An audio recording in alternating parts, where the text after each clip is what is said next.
Tired of trekking miles just to fill a bucket? Say goodbye to water scarcity because today, we're building a super simple infinite water source, a must-have for any thriving Minecraft base.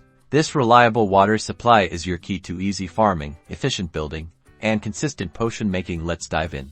First, you'll need a few basic resources. Any building blocks. I'm using dirt here, but cobblestone works great, and of course, a bucket. Start by placing 2 blocks next to each other on the ground. Now, place 2 more blocks to create a 2x2 square, making sure it is a container to hold the water. Next, crouch and dig the inside of the square down 1 block. This is going to be our water source. Now, grab your bucket and fill one side of the square with water. Then fill the opposite side of the square with water, creating the water source. And that's it. Now you can collect water from the center of the square without it ever running out. Congratulations, you now have an infinite water source. Easy, right?